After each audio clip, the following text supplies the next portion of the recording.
বছর যখন বিদায় নিয়েছিলাম তখন কিন্তু কথা দিয়েছিলাম যে সামনের বছর আবারও আসবো, কারণ যে 11টি মাস আসলে অপেক্ষা করতে হয়, এই 11টি মাসের যে অপেক্ষা সেটি কিন্তু আজকে কিছুটা হলেও হাঁপ ছেড়েছে।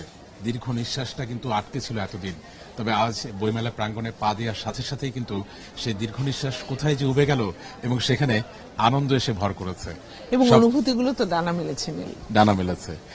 সবার আগে স্বাগত জানাতে চাই, ঠিক 11 মাস আগে যেভাবে স্বাগত জানিয়েছিলাম পাঠক সমাবেশ পাঠকের গল্পে, এবং চিরাচরিতভাবে যেটি হয় সেটি হচ্ছে আপনাদের সাথে আছি আমি নীল মাহবুব, এবং আমার সাথে কেউ নেই। না নীল, আমি আছি। আমি জিনিয়া কবির সূচনা, নীল মাহবুবের সাথে আছি। গেল 1 দশক ধরে পাঠক সমাবেশের সাথে আছি আমরা দুজন, এবং আছি। আচ্ছা, যাই হোক, আমরা একটু খুনসুটি করি, একটু মজা করি, কারণ মজা করতে আমাদের ভালো লাগে। এবং আমরা চাই যে এই মুহূর্তে যারা আসলে লাইভে আমাদের সাথে সংযুক্ত আছেন তারাও আপনাদের যে কোনো ধরনের জিজ্ঞাসা যদি থাকে আপনারা সেখানে লিখতে পারেন, জানাতে পারেন, এবং আমরা অবশ্যই যতটুকু জানি আজকে প্রথম দিন এই বইমেলা প্রাঙ্গণে ঢুকে আমরা অবশ্যই আপনাদেরকে জানানোর চেষ্টা করব।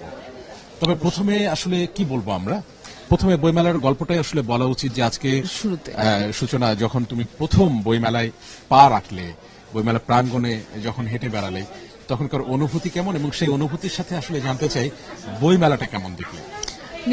বইমেলা, তুমি যেটি শুরুতেই বলছিলে যে 11 মাসের যে অপেক্ষা, যে আটকে থাকা যে দীর্ঘশ্বাস, সেটি তো বেরিয়ে গেলই। সেই সাথে অনুভূতিগুলোর একটা অন্যরকম মিশ্রণ, যে এই আঙিনায় আবার এই যে সুস্থভাবে আমরা দুজন হাঁটতে পারছি, আবার একইভাবে এসেছে, এবং চারিদিকে সবাই আমাদেরকে ডাকছিল যে ও আচ্ছা হ্যাঁ বইমেলা শুরু হয়ে গেছে, কে কেমন আছে, এই যে জিজ্ঞাসাটা, এই যে কুশল বিনিময়, মনে হচ্ছিল পুরো আঙিনাটা জুড়েই আমাদের পদচরণ এবং সবই আমাদের চেনা। এবং এই 11 মাস যে আমরা এখানে ছিলাম না, এটি আমার মনে হয়নি নীল, মনে হচ্ছে আমরা দীর্ঘ সময় ধরে আমরা এখানেই আছি, সেই অনুভূতিটা ছিল। আর বইমেলায় যেটি বলবো যে আজ বিকেল 3টায় প্রধান উপদেষ্টা এটি উদ্বোধন করেছেন, বইমেলার উদ্বোধন করেছেন, এবং তারপরেই কিন্তু আমরা দেখতে পেয়েছি যে পাঠক সমাগম রয়েছে। এবং এই যে বইমেলাটা কিছুটা অগুছালো শুরুর দিকে থাকে, এটি বরাবরই থাকে, সেই চিরাচরিত সেটি আছে। এবং তারপরেও আমরা দেখেছি যে প্যাভিলিয়নগুলো নতুন সব বইয়ে ভরে উঠছে, ভ্যানে করে নতুন বই আসছে, এবং প্যাভিলিয়নগুলো এখনো সেজে উঠছে।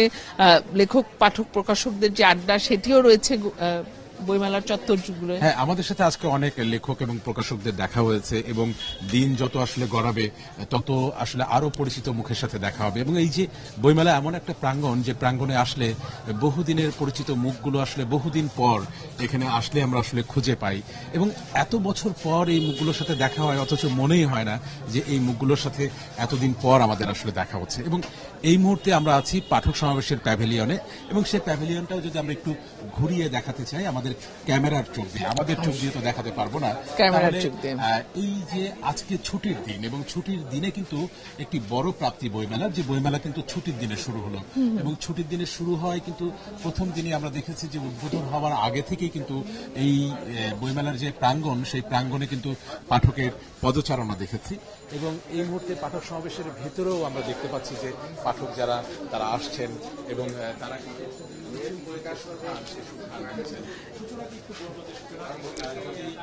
কোন পাঠকের সাথে আমাদের একটু কথা হয়, প্রথম দিন কেমন অনুভূতি তাদের। অবশ্যই, এবং আমি নীল যখন বলছিল তখন কিন্তু আমারও মনে হচ্ছিল যে একটু যারা পাঠক আছে তাদের সাথে একটু কথা বলতে চাই। একদম শুরুর দিনই বইমেলায় চলে এসেছে এবং বই দেখছে। একটু জানতে চাই, জীবনানন্দ দাশ পছন্দের কবি? খুব পছন্দ না, কিন্তু পড়া হয় মাঝে মাঝে। এই যে একদম শুরুর দিনই বইমেলায় এলেন, একটু অনুভূতিটা জানতে চাইবো, এবং কেন বইমেলায় একদম প্রথম দিনই? প্রথম দিন কারণটা হচ্ছে যে প্রতি বছরের তো সবার একটা বিভিন্ন কিছুর অনুষ্ঠানগুলো থাকে, একটা উৎসব থাকে, তো আমাদের জন্য এই বইমেলাটা একটা এরকম উৎসবের, যে সেজন্য আমরা চেষ্টা করি যে একদম প্রথম দিনে এটা যেন মিস না করে। আরো আসা হবে? হ্যাঁ, রেগুলার। এই যে আজকে অফিস শেষ করে দৌড় দিয়ে চলে আসলাম। আমরাও কিন্তু চাই যে বইয়ের প্রতি মানুষের অনুভূতিটা এমন থাক, যতই মোবাইল আসুক কিংবা সামাজিক যোগাযোগ মাধ্যম আসুক, যতই আধুনিক হোক। আমিও চলে এসেছি। আমি একটি বিষয় জানতে চাই, সেটি হচ্ছে যে প্রথমে বইমেলায় ঢুকে পাঠক সমাবেশের প্যাভিলিয়ন, পাঠক সমাবেশের কারণটা কি? পাঠক সমাবেশের প্যাভিলিয়নে প্রথম ঢোকার কারণটা একটু জানতে চাই। ভালো লাগার জায়গা থেকে মূলত আসা। বাংলা একাডেমিতে আসছিলাম, তো ওইটার অফ দেখে আপনাদের এখানে ইন্টারভিউ চলে আসলাম। অন্য কোথাও এখনো ঢোকা হয়নি। পাঠক সমাবেশের বইগুলো কেমন লাগে? বই তো ভালো লাগে, যে কোনো বই তো ভালো লাগে, কিন্তু পাঠক সমাজের এটার প্রতি একটা আলাদা টান আমাদের। সেজন্য প্রথম দিনে প্রথম স্তর ধন্যবাদ। এবং সূচনা কি আমার মাইক্রোফোনে কি আমার sound মনে পাচ্ছে হচ্ছে না? কিছুটা বোধহয় সাউন্ড পাচ্ছিল না, আমাদের সাথে মিরাজ আছে। মিরাজ কি সাউন্ড পাচ্ছে? পাচ্ছিল না। তাহলে আমরা একটু পরিবর্তন করে নিতে পারি। পরিবর্তন করে নিতে পারি। এবং আমরা এখানে আরো পাঠককে দেখতে পাচ্ছি। খুব বড় একটু কথা বলি আপনার সাথে। সাপ্তাহিক মুক্ত বাংলা, এটি তো একটি পত্রিকা এবং পত্রিকার আসলে সংকলন, যেটি দারুণ একটি বই। এই যে বইটা দেখছিলেন, বইটা হাতে নেওয়ার পরে কিংবা ভিতরে পাতা উল্টানোর পরে অনুভূতির রংটা আসলে কেমন ছিল? ভালো লাগছে। আমি তো আজকে প্রথম দিন যেহেতু বইমেলায়, তো একটু মায়ের সাথে এসেছি, একটু বই দেখছি, একটু পড়ার চেষ্টা করছি। ভালো লাগলে নিব, আর হচ্ছে দেখছি আর কি, আজকে যেহেতু ফার্স্ট দিন। আর আমি তো হচ্ছে রেগুলারই আসি, আসার চেষ্টা করবো। Thank you. আচ্ছা, একটা সময় আপনি মা, আপনার আম্মু, আচ্ছা, একটা সময় আমরা দেখেছি যে আমরা ছোটবেলায় যখন বই পড়তাম তখন কিন্তু বাবা মাকে লুকিয়ে পাঠ্যপুস্তকের ভিতরে কিন্তু বই লুকিয়ে রেখে আমরা পড়তাম। মানে ওই সময়টা বাবা মা পড়ার দিকে আসলে বেশি নজর দিতে বলতেন। আপনার কাছে কি মনে হয় অভিভাবক হিসাবে, যে বাচ্চাদেরকে আসলে পাঠ্যপুস্তকের বাইরে অন্যান্য যে বইগুলো আছে সেগুলো পড়াটা কতটা জরুরি? হ্যাঁ, ঠিক আছে, জরুরি এটা পড়ার। এবং এই যে মা মেয়ে মিলে বইমেলায় আসলেন, কেমন লাগছে প্রথম দিন? হ্যাঁ, অনেক ভালো লাগছে। আমার মেয়ে আসে, প্রতি বছর এসে আসে। হ্যাঁ, এবং সে সময় পাইলে সে রেগুলার আসে, প্রতিদিনই নিয়ে আসে। প্রায় সময় এসে আসে, দেখা যায় যে। আচ্ছা, ধন্যবাদ। এবং আরেকটি বিষয় কিন্তু আছে সূচনা, সেটি হচ্ছে যে এই বইমেলায় যেমন পাঠকের সমাগম থাকে, এই বইমেলায় যেমন লেখকের সমাগম থাকে, প্রকাশকদের তো আসলে সমাগম থাকেই, পাশাপাশি আরেকটি বিষয় কিন্তু এই বইমেলায় আমরা প্রজন্মকে দেখতে পাই। এবং প্রজন্মকে আমরা আসলে কিভাবে দেখতে পাই? এই যে যারা পাঠক আসছে, সেই পাঠকের হাতে কিন্তু লেখকের বইগুলো এই প্রজন্মই কিন্তু এই যে বইকর্মী হিসাবে, আমি যদি বাংলাতেই বলি, বইকর্মী হিসাবে এই যে একটা মাস এই বইমেলায় কাজ করে, তারা কিন্তু বইকে ভালোবেসেই কাজ করে। এবং এই পাঠক সমাবেশেও কিন্তু তারা আছেন এবং তারা সবাই কিন্তু শিক্ষার্থী। তাদের সাথে কথা বলতে পারি, একেবারেই তরুণ প্রজন্ম, এবং তারা অন্য কোনো মাধ্যমে না গিয়ে এই যে বইয়ের সাথে থাকা, বইয়ের দোকানে থাকা, বইমেলায় থাকা, এই অনুভূতিটা তাদেরকে আমরা শুরুর দিন কিন্তু জানতে চাইতেই পারি। এবং আমার বিশ্বাস যারা এই কাজটি করে এই এক মাসের জন্য, তারা ভালোবেসে করে এবং তারা বইমেলাকে ভালোবাসে, তারা বইকে ভালোবাসে। আমাদের পাশে একজন আছেন, আমরা একটু তার সাথে কথা বলতে চাই। আপনার নামটা বলবেন? আমার নাম সুবাইতা। সুবাইতা, এবার বইমেলায় কি প্রথম কাজ করা হচ্ছে নাকি এর আগেও আসলে কাজ করা হয়েছে? আগে ইচ্ছা ছিল, এবার ইচ্ছাটা পূরণ করতে পেরেছি। আপনি এমনিতে কি করেন, পড়াশোনা করেন, কোথায় করেন? আমি পড়াশোনা করি ঢাকা ইউনিভার্সিটি হোম ইকোনমিক্স ইউনিটে, ফার্স্ট ইয়ারের স্টুডেন্ট। আর বই নিয়ে তো ছোটবেলা থেকে অনেক আগ্রহ ছিল, তাই এবার ডিসাইড করেছি যে এবার বইমেলা নিয়ে কাজ করব। ইনশাল্লাহ ভালো হবে কাজটা। বই পড়া হয়? তাহলে আমি একটি ছোট্ট ছড়া বলতে চাই, এর পরের লাইনটা আমি তার কাছে জানতে চাইবো। আগডুম বাগডুম ঘোড়াডুম সাজে। সরি, পাচ্ছি। ঢাক ঢোল ঝাঁঝর বাজে। এটা অনেক আগের পড়া, ছোটবেলার ছড়া, অনেক ছোটবেলায় পড়েছি। ছোটবেলা ছড়া বলে হয়তো মনে নেই, কিন্তু আমরা এটা কিন্তু ধরবো, কারণ তারা বইকে ভালোবাসে। আমাদের এখানে আমরা আরেকজনকে দেখতে পাচ্ছি, একটু আপনার সাথে কথা বলি। আপনার নাম? আমার নাম সামিহা আলী সারা। আপনি এমনিতে কি করেন? আমি এমনিতে পড়াশোনার পাশাপাশি আছি, পাঠক সমাবেশে এবার আসছি। কোথায় পড়াশোনা করছেন? Central women's. এই যে বইমেলায় কাজ করার আগ্রহটা আসলে কেন? আসলে আমি নিজে একজন বইপ্রেমী, সেই সূত্রপাতে আমি অনেক আসতাম, পাঠক সমাবেশে বসে পড়াশোনা করতাম। এরপর আস্তে ধীরে দেখলাম যে একটা তাদের নিচ্ছে, তখন আমি আসলাম আর কি একটু বইমেলাটা করার জন্য, একটা নতুন এক্সপিরিয়েন্স গ্যাদার করার জন্য। অনেক কিছু শেখার আছে সবকিছু মিলিয়ে। মানে সে একজন বইপ্রেমী এবং সে পাঠক সমাবেশে বই পড়তে যেত, কারণ পাঠক সমাবেশে দারুণ একটি সব বুকশপ আছে যেখানে আসলে বই পড়া যায়। সেখানে সে বই পড়তে পড়তে এসে কিন্তু সে কাজই করছে এখন বইয়ের সাথে। ওকেও আমরা একটা ছড়া ধরতে পারি। আমরা একটা ছড়া বলবো, তার পরের লাইনটা বলতে হবে যে ওই দেখা যায় তাল গাছ, ওই আমাদের গা, ওইখানেতে বাস করে কানা বগিরছা। দারুণ বলেছে। এবং আমরা আরো কিছু পাঠকের সাথে যদি সূচনা তুমি কথা বলো, আমি ততক্ষণ একটু বই নাড়াচাড়া করি। অবশ্যই নীল, আমি একটু দেখি যে পাঠক কিন্তু আসছে শুরুর দিন অনুযায়ী, এবং বিকেল 3টারও কিছু পরে বইমেলা সর্বসাধারণের জন্য খুলে দেওয়া হয়েছে। সেই হিসাবে কিন্তু যারা বই প্রেমী তারা কিন্তু শুরুর দিন থেকে এসেছে। আমি পাঠকদের সাথে আরেকটু কথা বলতে চাই। আমি এখানে কিছু পাঠক দেখতে পাচ্ছি। একটু কথা বলতে চাই আপনার সাথে। আপনি দাবারু বইটি দেখছিলেন পাঠক সমাবেশের, একটু জানতে চাই যে মানে এই যে একদম প্রথম দিন এসেছেন বইমেলা এবং পাঠক সমাবেশের প্যাভিলিয়নে, এই যে এই ধরনের পাঠক সমাবেশে কিছু ভিন্ন ধর্মী বই আছে, এই যে আপনি দেখছিলেন দাবারু ধরনের একটি বই, কেমন লাগে পাঠক সমাবেশের বই? পাঠক সমাবেশের কোনো বই আমি এখনো পর্যন্ত পড়ি নাই, এখন আসলাম দেখতে, দাবা নিয়ে একটু ইন্টারেস্ট আছে এই জন্য দেখছিলাম। আচ্ছা, দাবা নিয়ে আপনার আগ্রহ আছে এই জন্য দেখছিলাম, নিশ্চয়ই আপনি দেখবেন এবং বইটি পছন্দ হলে তো নিশ্চয়ই আপনি সাথে করে নিয়ে যাবেন। আজকে বই কিনতে আসিনি, পরে আরেকদিন আসবো, সেদিন কিনবো, আজকে দেখতে আসছি। নিশ্চয়ই, অনেক ধন্যবাদ আপনাকে। আসলে দর্শক, আগে আপনাদেরকে একটু বলে রাখি, আজকে তো শুরুর দিন, অনেকেই কিন্তু বই দেখবেন, বই তালিকার সাথে মিলে যাবেন। যারা বই প্রেমী তারা কিন্তু শুরুর দিন থেকে, আপনি শুনছিলেন যে আজ যারা বইমেলায় এসেছে তারা নিয়মিতই বইমেলায় আসবেন, অর্থাৎ প্রায় দিনই তারা বইমেলায় আসবেন, পারলে প্রতিদিনই তারা আসার চেষ্টা করবেন। তো সেই দিক থেকে কিন্তু আসলে এই যে বই প্রেমী যারা, তারা বইমেলায় এসে তালিকা মিলিয়ে যাবেন এবং এরপরে কিন্তু তারা কিনবেন। কবি তারাশঙ্কর বন্দ্যোপাধ্যায় আমারও একটি পছন্দের বই। এই যে বইয়ের পাঠক সমাবেশ দারুণ করে একটি করেছে এবং যে কারণে বারবার পড়া বই বা অনেক পুরনো বই হলো আপনি নেড়ে চেড়ে দেখছেন।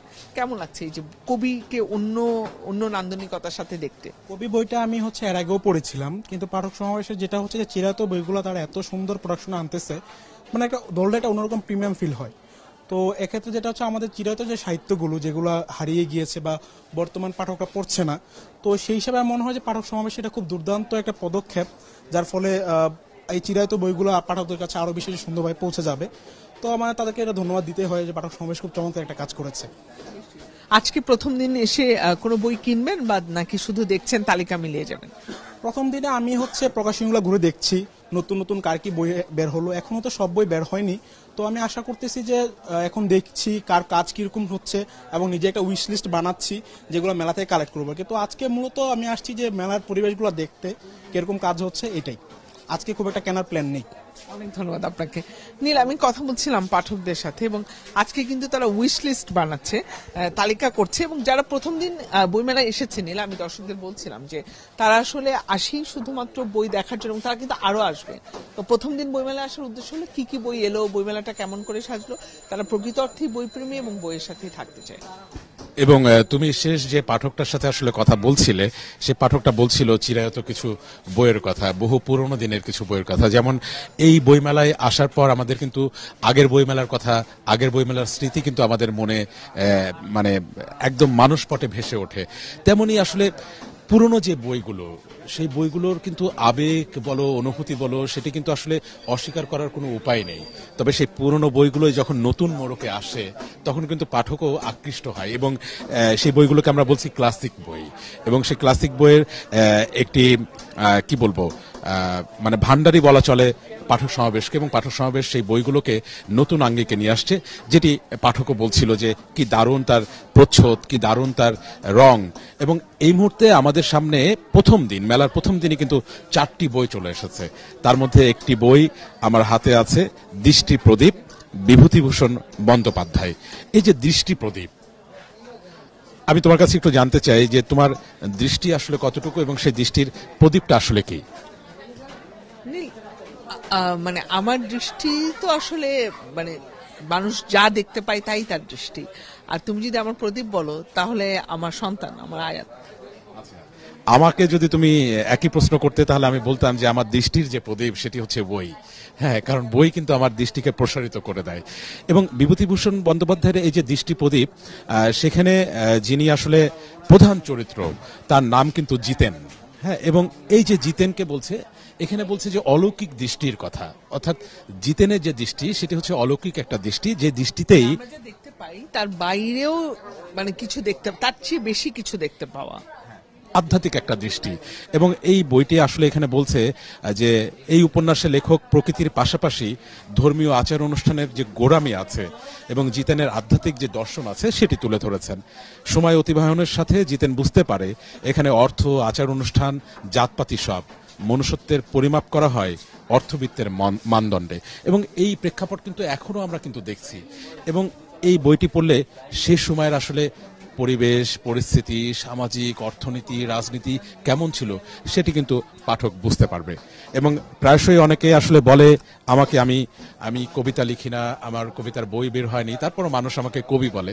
কিন্তু কবি বলতেই আসলে যে নামটি মানসপটে ভেসে ওঠে সেটি হচ্ছে তারাশঙ্কর বন্দ্যোপাধ্যায়। এই বইটি নিয়ে কিন্তু আমাকে একজন পাঠক বলছিল যে তিনি কবি কিন্তু অনেক পুরনো বই এবং বহুল পঠিত, এবং সেও কিন্তু বেশ কয়েকবার পড়েছে, কিন্তু তারপরেও তার বইটির প্রতি আগ্রহ হয়েছে শুধুমাত্র পাঠক সমাবেশের যে পরিবেশনা বইটির সেই নান্দনিকতার কারণে। এবং কবি কিন্তু নীল আমার একটি অন্যতম প্রিয় বই, আমি কিন্তু কবি পড়েছি। এবং কবি তারাশঙ্কর বন্দ্যোপাধ্যায়ের এই যে আমি যেটি বলছিলাম বহুল আলোচিত এবং সর্বাধিক পঠিত একটি উপন্যাস, এবং এই যে নিচু স্তরে জন্মানো নিতাই চরণ, মানে নিচু স্তর থেকে কবিত্ব তো আসলে নীল উচ্চ স্তর নিচু স্তর ইয়ে করে না, তো সেই জায়গা থেকেই সবাই বিস্মিত হয়ে উঠেছিল একজন নিচু স্তরের মানুষ সেই নিতাই চরণ যখন কবি হয়ে ওঠে। সেই বিস্ময় নিয়ে, সেই উঁচু নিচুর ভেদাভেদ ভোলা নিয়েই কিন্তু তারাশঙ্কর বন্দ্যোপাধ্যায়ের কবি। এবং এখানে যে সংক্ষিপ্ত একটা বিবরণ দেওয়া আছে সেখানে কিন্তু একটি কথা লেখা আছে যে গল্পটা শুধু নিতাই চরণের নয়, গল্পটা প্রধান নারী চরিত্র ঠাকুরঝিরও বটে। তবে দুজনের গল্পই একসময় শেষ হয়। শেষ হতে হতে নিতাই চরণ একটি প্রশ্ন রেখে যায়, জীবন এত ছোট কেনে? হ্যাঁ, তো এই যে জীবন এত ছোট কেনে, এই প্রশ্নের উত্তরটা আসলে খুঁজে বের করতে গেলে কিংবা এই প্রশ্নটা করতে গেলেও এই তারাশঙ্করের কবি বইটি অবশ্যই আসলে পড়তে হবে। এবং সেই জায়গার সূত্র ধরে আমরা বলতে চাই যে বইমেলাটা মাঝে মাঝে মনে হয় না যে 1 মাস কেন, আরো যদি বেশি হতো তাহলে কেমন হতো? হ্যাঁ, আমাদের মনে হয় এটা নীল, যখন একদম শেষের দিকে চলে আসে আর হয়তো 2-1 দিনের মধ্যে বইমেলা শেষ হয়ে যাবে, তখন কিন্তু মনে হয় যে আর একটু থাকলে হতো তো আরো ভালো হতো, এত ছোট হয় কেন বইমেলাটা। আচ্ছা, এই যে যখন মানে তোমার সন্তান হলো তখন সন্তানের নাম রাখা নিয়ে একটা বিভ্রান্তির মধ্যে, কি নাম রাখবো, একটা ভালো নাম রাখতে হবে, হ্যাঁ, তো এই নাম নিয়ে আসলে কতটা বিভ্রান্তি ছিল বা কতটা তাগিদ ছিল যে একটা ভালো নামের? এটা তো থাকেই নীল, এবং মানে বাবা মার সাথে কিন্তু পুরো পরিবার, আশেপাশে মানুষ, তোমরা যারা আমার বন্ধু, তাদের সবার কিন্তু একটা বিষয় ছিল যে আচ্ছা কি নাম রাখা হবে, আর সেটা যদি হয় প্রথম সন্তান তাহলে তো আরো বেশি নীল। তখন নামটা কি হলো? মেয়ে সন্তান? মেয়ে সন্তান। নামটা কি হলো? নামটা পরে আসলে আমি এবং আমার সন্তানের যে বাবা, আমরা দুজন মিলে কিন্তু যে আচ্ছা ঠিক আছে, ও আমাদের কাছে খুবই পবিত্র, খুবই প্রেশিয়াস, আয়াতের মতো। আয়াতকে তো আমরা আসলে বইয়ের যে লেখা বা আয়াত, আমাদের কোরআনের আয়াত, পবিত্র ধর্মগ্রন্থ, আমরা যেভাবে এটাকে শ্রদ্ধা করি সেই জায়গা থেকে ওকে আমরা, মানে সেই আদরের নামের জায়গা থেকে ওর নাম আমরা রাখলাম আয়াত। যদি এবার কোনো ছেলে সন্তান হয়, হ্যাঁ, ভবিষ্যতে, তাহলে তার নামটা সতীনাথ ভাদুরী রাখবে। যদিও সতীনাথ ভাদুরী এখন নেই, তবে তার একটি নাম কিন্তু আছে এবং এই বইটি অনেকেরই পছন্দ। তার যে নাম সেটা হচ্ছে ঢোড়াই। তার এই উপন্যাসের কিন্তু প্রধান চরিত্রই হচ্ছে ঢোড়াই এবং বইটির নাম হচ্ছে ঢোড়াই চরিত মানস। আমি এটার ভূমিকাটা একটু পড়েছি, পুরো বইটি আমার পড়া হয়নি। উঁচু নিচুর যে ভেদাভেদ সেটির মূলত এবং একটা এই যে তুমি যে ঢোড়াইয়ের কথা বলছিলে, সে একটি অনাথ বালক, সেই কিন্তু মূল নায়ক, এবং সে কিন্তু দেখেছে সে সময় ঘটে যাওয়া বিবাদ, সত্যগ্রহ আন্দোলন, বিহারের ভূমিকম্প, দ্বিতীয় বিশ্বযুদ্ধ, এবং এই যে যারা নিম্নবিত্ত তাদের কিন্তু দৈব শক্তিতে এক ধরনের ভরসা থাকে, বিশ্বাস থাকে যে আমাদের জন্য তো ঈশ্বর আছেন, আল্লাহ আছেন। সেই বিশ্বাসটা থেকে কিন্তু, মানে সেই বিশ্বাসটা নিয়েই কিন্তু নিম্নবিত্তরা বাঁচেন, সেটি কিন্তু এই ঢোড়াই চরিত্র মানুষের বেশ ফুটে উঠেছে। ওকে, এই বইটা তো আমি কিনবো, কিন্তু তুমি ঢোড়াই নামটা রাখবা কিনা সেটা আমাকে বলো। হ্যাঁ, আমি রাখতে চাই। অনেক কিছু দেখি কিন্তু তার দৃষ্টি প্রতি প্রসারিত হয়েছে, অবশ্যই আমি রাখতে চাই। আচ্ছা, এবং আরো কিন্তু কিছু বই আছে ক্লাসিক, যে বইগুলো এখন পর্যন্ত। একটা বইয়ের কথা বলবো নারী হিসেবে, অবরোধবাসিনী। আমি যে আজকে তোমার পাশে বসে এভাবে বইমেলা করতে পারছি স্বাধীনভাবে, এটা শুরুটা করেছিল তিনি হচ্ছেন বেগম রোকেয়া।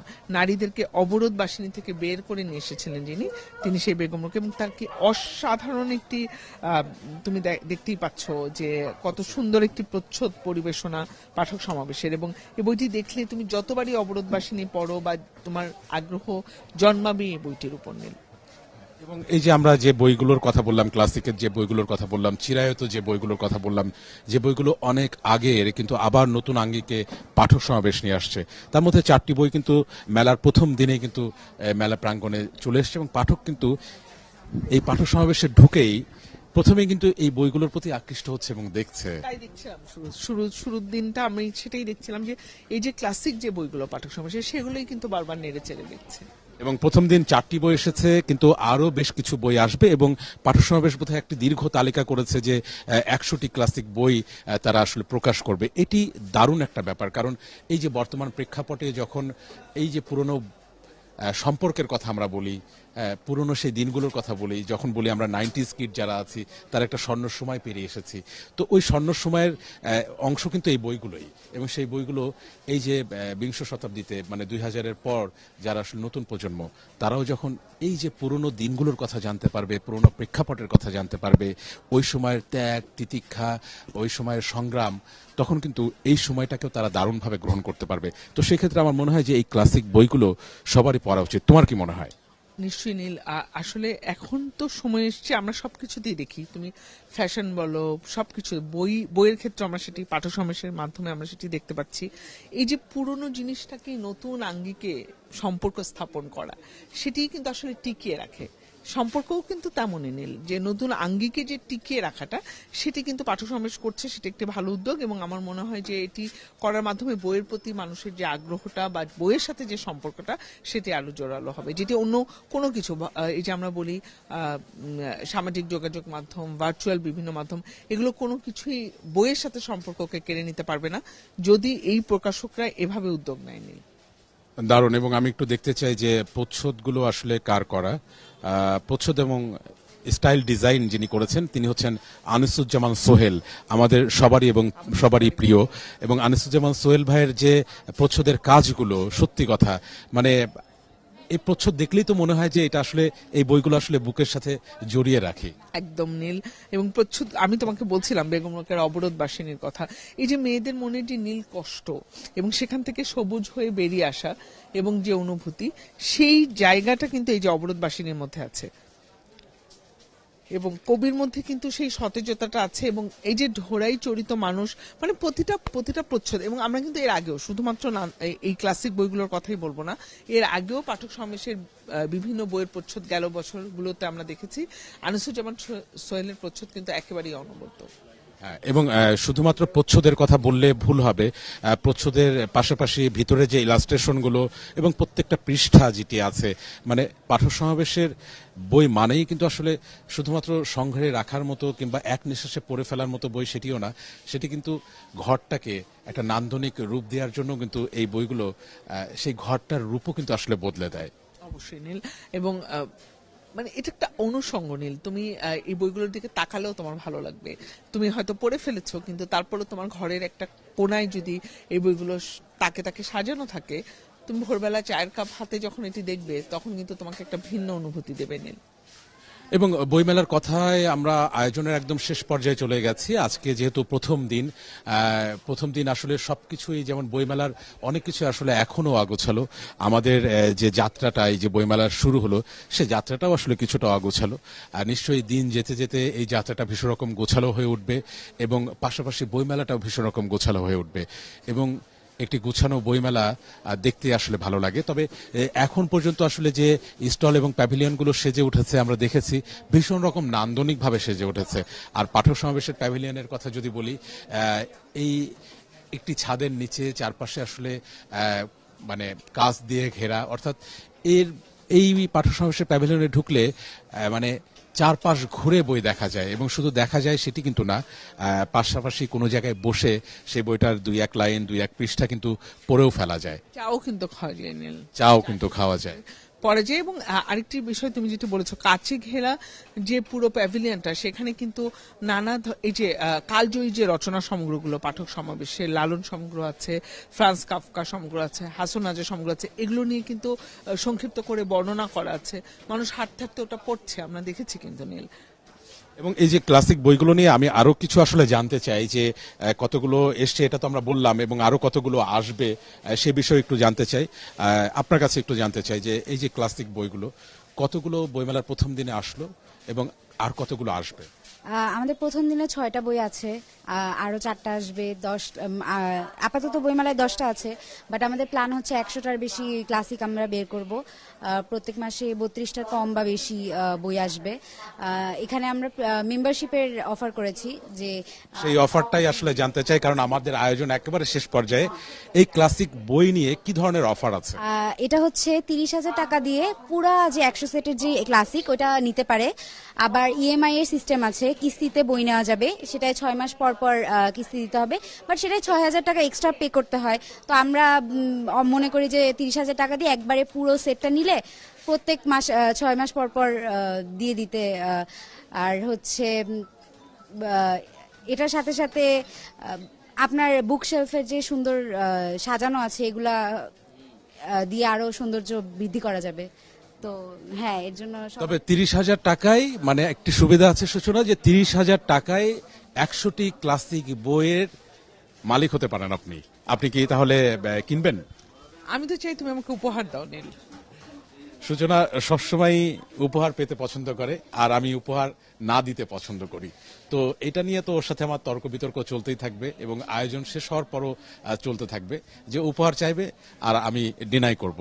তবে 30,000 টাকায় 100টি ক্লাসিক বই সংগ্রহে রাখা, এটি আসলে দারুণ একটি অফার। এবং আমার বিশ্বাস যে যারা বই প্রেমী, যারা বই ভালোবাসেন, বই পড়তে পছন্দ করেন, পুরনো বইগুলো যখন নতুন প্রচ্ছদে, নতুন আঙ্গিকে আপনার সামনে আসবে, তখন নিশ্চয়ই সেই বইগুলো আপনার প্রিয় বই হয়ে উঠবে। এবং সেই বইগুলো, ওই যে আমরা বলছি যে দৃষ্টি প্রদীপ, দৃষ্টির প্রদীপই হচ্ছে আসলে বই। শুধু দৃষ্টির প্রদীপ না, সেটি আপনার হৃৎপিণ্ডের বিকশিত কিংবা প্রস্ফুটিত একটা হৃৎপিণ্ডীয়। কারণ বই আমাকে জানায়, আমাকে শেখায়, আমাকে বলে দেয় যে তোমার আসলে কি করতে হবে। তো যাই হোক, আয়োজনের একদমই শেষ প্রান্তে। কাল আবারও দেখা হবে, আবারও ফিরবো। তবে চিরাচরিতভাবে যেটি হয় যে আমি শুরু করলেও শেষটা সূচনাই করে, তো আজকেও সূচনায় শেষ করবে। পাঠক সমাবেশ পাঠকের গল্পে আমাদের গল্প চলমান থাকবে পুরো 1 মাস, এবং ঠিক এই একই সময় 6টায় আমরা থাকবো আপনাদের সাথে যুক্ত। আপনারাও আমাদের সাথে যুক্ত থাকবেন, আপনাদের মতামত জানাবেন। আজকের মতো বিদায় নিচ্ছি।